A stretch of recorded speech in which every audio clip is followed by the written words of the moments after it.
نماز پڑھوانا ہے، روزہ رکھوانا ہے، نیچا کرنا ہے، یہ کرنا وہ کرنا ہے، تو تم یوز کیسے کر سکو گے؟ جب وصیت کرو. اگر وصیت نہیں کیا تو قرضہ اگر نہیں ہے تو اب تمہارے ایک فاتحے کے لیے بھی تمہاری اولاد سے پوچھنا پڑے گا کہ فاتحہ پڑھوانا چاہتا ہوں اور 1 کلو مٹھائی لانا چاہتا ہوں، باپ کا پیسہ کہتے جی نہیں. اگر ایک نے کہا کہ نہیں تو نہیں، پھر باپ یا ماں 1 روپے لے نہیں سکتے. اسی لیے ہماری شریعت کہتی ہے کہ ایک آدمی پوری زندگی بہت اچھی لائف گزار سکتا ہے، لیکن اگر وصیت نہیں کیا تو شاید اس کی پوری زندگی پہ پانی.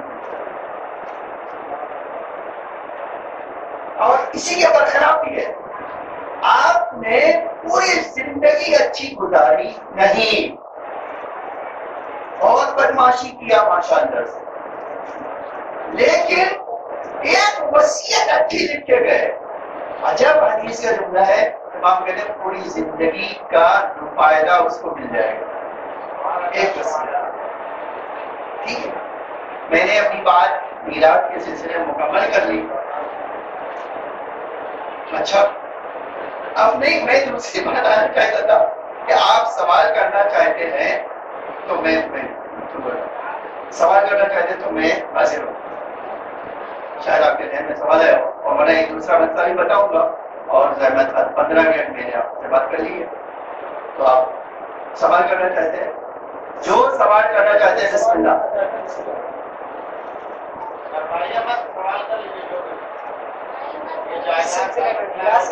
آپ 2 سوال کرنا چاہتے ہیں لیکن آپ کی زندگی کا ہو.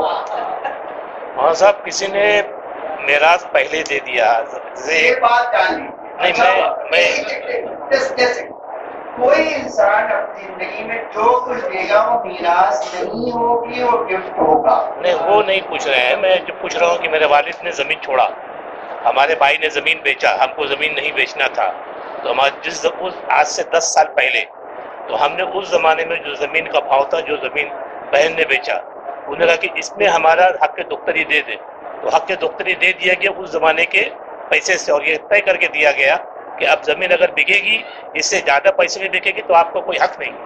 تو اب وہ زمین اس زمانے میں 3 لاکھ کی تھی، اگر آج 12 لاکھ کی ہے تو اس کا کیا مسئلہ؟ اس کو کوئی مسئلہ نہیں ہوتا. آپ نے جب باپ مر گیا تو ہمارے وہاں اسی وقت میراث کا قانون لگتا ہے جب کوئی مر جاتا ہے.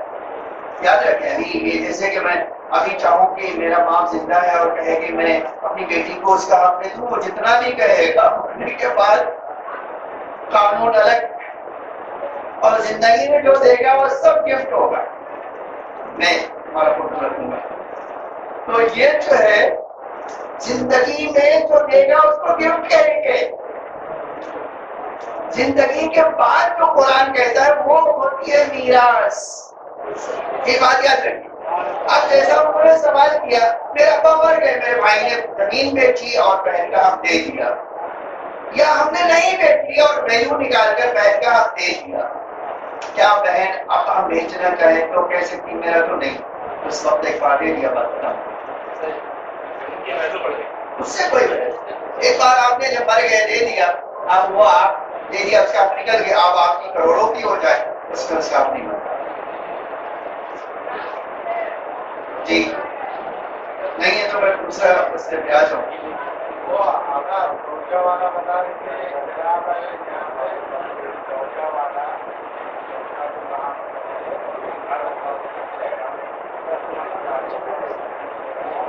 دیکھیے ہمارے وہاں اسپیشل بیوی کے لیے قانون ہے کہ عملے میں اس کو جو ہے نقدی میں میراث ملتی ہے، زمین میں میراث نہیں ملتی.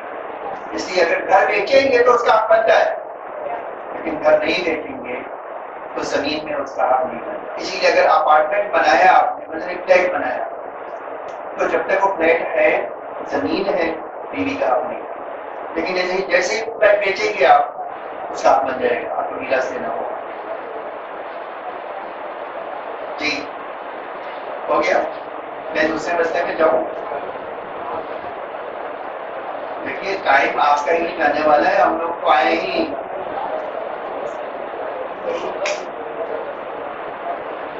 کوئی سوال کرنے میں کوئی جھجک نہیں ہے. ہم پیدا نہیں ہوئے عالم بن گئے. عالم بن کے صرف 14 معصوم پیدا ہوئے ہیں، ہم سب جاہل پیدا کیے ہیں، ہم نے سیکھا ہے نا، تو اس میں کوئی شرم نہیں ہے، آپ بالکل پوچھ سکتے ہیں۔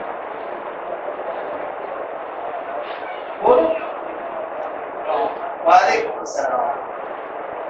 دو بھائی ہیں حیات میں، ایک بھائی انڈیا میں، ایک بھائی باہر سے، ان کی بیٹیاں، اور وہ بھائی اپنے بھائی کو دے کے چلے گئے کہ بھائی میری بیٹی کی شادی ہے، آپ کریے گا، اور ان کے مرنے کے بعد ان کا جو پوری پراپرٹی ہے وہ کس کا کرتے ہیں؟ دیکھیے، جب میں 2 بھائی ہوں، میں باہر چلا گیا اور میری اولاد بمبئی میں ہے، میں اپنے بھائی سے کہہ رہا ہوں میرے بھائی بہن بیٹیوں کو دیکھنا، میری شادی کروا دینا، ٹھیک۔ اب آپ نے قبول کر لیا کہ میں بیٹیوں کو بھی دیکھوں گا، پڑھاؤں گا، لکھاؤں گا اور شادی کر دوں گا، آپ نے کر دیا وہ سارا کام۔ پھر آپ کا بھائی مر گیا تو میراث بیٹی کو ملے گی؟ بالکل ملے گی، میراث سے کیوں محروم ہوگی؟ میراث سے کوئی محرومیت نہیں ہوگی، وہ باپ کا جو پراپرٹی ہے وہ ساری پراپرٹی بھائی کو نہیں ملے گی، بیٹی کو ملے گی۔ آپ ایک دوسرا سوال کیجیے، یہی میں آپ آ گیا جو بات آپ کہنا چاہتے تھے کہ بھائی نے کہا تھا میری جائیداد بیچ کے میری بیٹی کی شادی کر دو، آپ نے جائیداد بیچ دی، تو جب جائیداد ہے نہیں تو میراث ملے گی کیا؟ تو بس ختم ہو گئی۔ آپ دیکھ لو اسی لیے ہم نے کہہ دیا، ہم نے دونوں مسئلہ بتایا۔ اگر اس نے پراپرٹی بیچ کے، یا ایک اور صورت میں بتا دیتا ہوں، چلیے اپنی طرف سے بڑھ کر، اس نے بھائی کے کہنے پر کہ لیکن یہ سب بھائی کہے، اسے بھائی نے کہا بھیا میری جو پراپرٹی ہے نا اس کی ویلو نکال کے میری بیٹی پہ خرچ کر دو۔ اب اس نے کسی گھر کو نہیں بیچا، اس نے کہا بھائی کسی تیسرے کو جائے کیا فائدہ، میں ہی وہ ویلو نکال کے دے دیتا ہوں، تو بھی اب جیسی ویلو نکال کے دے دے گا تو آپ کی پراپرٹی نہیں دے بھائی کی۔ لیکن اگر یہ نہیں کہا ہے، لاکھ روپے بھی چچا نے خرچہ کیا ہے، 10 لاکھ بھی بھتیجی پہ کیا ہے، اس سے کچھ نہیں ہوگا، جیسے ہی باپ مرے گا وہ پراپرٹی بیٹی کو چلی جائے گی، اور آپ بیٹھیں گے تو بس کی جگہ پر بیٹھیں گے۔ یہ شریعت کا مسئلہ بڑا سخت ہے، ٹھیک ہے، ہو گیا؟ کوئی سوال ہو تو فرمائیے، نہیں تو میں دوسرے سوال۔ دیکھیے قرآن میں آیا ہے، اور یہ بہت ہم لوگوں نے کسی اور جگہ بحث کی تھی، اور چھوٹی سی آپ کے ملاٹ میں معلومی بحث کی تھی، تو اس لیے میں نے کہا کہ یہ پھر سے میں نہ بیان کروں، لیکن وہ سوال ایک ہے کہ نہیں، وہ مسئلہ پھر سے بتا دیجیے۔ تو ہمارے وہاں طلاق 2 طرح کا ہے، طلاق 2 طرح کا ہے۔ یہ قرآن کہتا ہے طلاق کو مرتان فإمساک بمعروف وتسریح بإحسان۔ طلاق 2 بار دے سکتے ہیں، طلاق رجعی جس کو کہا جاتا ہے۔ طلاق رجعی آپ اچھی طرح سے سن لیجیے، طلاق رجعی کہتے ہیں کہ آپ نے مولوی صاحب کو بلا کر طلاق پڑھوا دیا، 3 مہینے قرآن کہتا ہے شوہر طلاق دینے کے بعد بھی بیوی کو گھر سے باہر نہیں نکال سکتا۔ شوہر کے لیے بیوی کو 3 مہینے طلاق دینے کے بعد گھر سے نکالنا حرام ہے، اور اس لڑکی کا بھی شوہر کے گھر سے نکلنا حرام ہے، ٹھیک ہے؟ یہ قرآن ہے، یاد رکھیے قرآن میں کیوں یہ رکھا ہے کہ 3 مہینے طلاق دینے کے باوجود اسی گھر میں رہو؟ اس لیے رکھا ہے 3 مہینہ غلطی جاننے کے لیے کافی ہوتا ہے، لڑکی کو بھی اور لڑکے کو بھی، ٹھیک ہے؟ لیکن ہم نے اس کو پامال کر دیا۔ آج جب ہم طلاق دیتے ہیں تو دشمن نمبر 1 بنتے ہیں، لڑکے والے بھی اور لڑکی والے، ٹھیک ہے؟ اب اسی کو طلاق رجعی کہتے ہیں، کیوں؟ 3 مہینے میں جب چاہے وہ ہاتھ پکڑ لے بیوی کا، تو میری بیوی، بات ختم۔ اتنا آسان شریعت نے قانون بنایا، جیسے ہی کہتے تمہاری بیوی ہو، بس طلاق ختم ہو گیا، وہ بیوی ہے۔ لیکن 3 مہینے اس نے انتظار کیا اس گھر میں، اور اس نے اس کی طرف توجہ نہیں کی، اور 3 مہینہ گزرے گا وہ آزاد ہو جائے گی، اب وہ کسی کو بھی شادی کر سکتی ہے۔ اس کو کہتے ہیں طلاق رجعی۔ 3 مہینے کے بعد بھی اگر وہ چاہتا ہے کہ پھر سے شادی کرے تو نکاح پڑھوانا پڑے. 3 مہینے کے اندر نکاح پڑھوانے کی ضرورت نہیں تھی، لیکن 3 مہینے کے بعد نکاح پڑھانے کی ضرورت پڑے گی. اس کو کہتے ہیں طلاق رجعی. لیکن دوسرا جو طلاق ہے ہمارے وہاں اس کو طلاق بائن کہتے ہیں. طلاق بائن 6 طرح کا ہوتا ہے. اور میں 6 کے نہیں صرف ایک بتا رہا ہوں جو ہماری سوسائٹی میں بہت چل رہا ہے. وہ کیا ہے؟ لڑکی تنگ آ گئی ہے، اتنا ستایا ہے شوہر نے کہ تنگ آ گئی. اس سے کہا میں نہیں، اب میں نہیں رہ سکتی ہوں اس کے ساتھ. اور شوہر کہہ رہا میں طلاق نہیں دوں گا. شوہر کہہ رہا میں طلاق نہیں دوں گا اور لڑکی کہہ رہی ہے طلاق چاہیے مجھے. تو ہمارے پاس ایک اس کا طریقہ ہے. طریقہ کیا ہے کہ لڑکی ہی یا لڑکی کے گھر والے لڑکے کو تیار کریں طلاق دینے پر کچھ لے دے کر. اس میں شرط یہ لینا اور دینا. تو لڑکی لڑکے کو کچھ دے کر تیار کریں گے تو طلاق دے، اور لڑکے نے بھی کچھ لے کر طلاق دے دیا، اس کو طلاق خلا پایا. آج ہماری سوسائٹی میں کتنا غلط بات کہتے لڑکی نے خلا دے دیا. ارے میرے بھائی خلا دے گا لڑکا. ایسا کیسے ہو سکتا ہے کوئی سامنے نوٹس کر دی اور طلاق خلا ہو گیا؟ طلاق خلا نہیں ہوتا اس طرح. یہ بہت ہماری سوسائٹی میں غلط فہمی ہے. اور تیسری بات کہنا چاہتا ہوں اور بات ختم، کہ اگر لڑکا کہے کہ نہ طلاق دوں گا نہ ہی رکھوں گا، تو ہمارے پاس قانون کیا ہے؟ آپ حاکم شریعت شرع کے پاس جائیے، اس سے کہیے کہ لڑکا بہت نالائق ہے، نہ رکھ رہا ہے نہ ہی طلاق دے رہا ہے. حاکم شرع اس کو سمجھائے گا. نہیں سمجھائے گا، نہیں سمجھے گا تو خود طلاق پڑھ دے گا. لڑکے سے پوچھنے کی بھی ضرورت. ٹھیک ہے. اب آپ کچھ پوچھنا چاہتے ہیں؟ میں نے بتا دیا مسئلہ بڑے جلدی سے. اب آپ کچھ پوچھنا چاہتے ہیں؟ بسم اللہ. چلے تو بسم اللہ. دیکھیے عجب شان ہے، میں کہہ رہا ہوں پوچھو نہیں پوچھیں گے. ٹھیک ہے. اور جیسے ہی میں پیچھے جاؤں گا 10 سوال پوچھیں گے. بھائی جو کہہ رہا ہوں پوچھو تو نہیں پوچھ رہے. تو اب کیا ہے؟ قانون یہ ہے کہ آپ اپنا مجھ سے جو پوچھ سکتے تھے وہ کسی اور کو پوچھیں گے تو شاید وہ سمجھے ہی نہ ہو. بسم اللہ الرحمن الرحیم. اللهم صل علی فاطمہ وبیہا وطاہرہ وبنیہا وسر المستودع فیہا بعدد ما احاط به علمک. اے اللہ ہمارے مولا کے زور میں تعریف فرما، ہمارے ناقص عمل کو قبول فرما، ہمارے ڈھیر سارے گناہوں کو معاف فرما. ربنا تقبل منا. اگر کوئی سوال ہمارے بات یہ تو سوال ہے اس کی تقریر کے بعد پوچھتے ہیں. اللهم صل على محمد وآل محمد.